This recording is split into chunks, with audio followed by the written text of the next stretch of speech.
I ran into this last week. Here's what fixed it for me. Activating a new device on the Koodo network can seem a bit daunting, but it's actually pretty straightforward. Here is how to do it step by step. Step 1. Gather your information.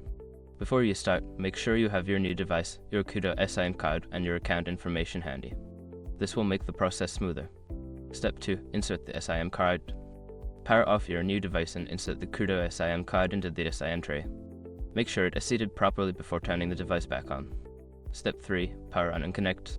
Turn on your device and wait for it to boot up. Once it is on, connect to Wi-Fi if prompted, as this may help with the activation process. Step 4. Follow on-screen instructions. Your device should guide you through the activation process. Follow the prompts, which may include entering your Koodo account details or confirming your plan. Step 5. Test your connection. Once activated, make a test call or send a text to ensure everything is working properly.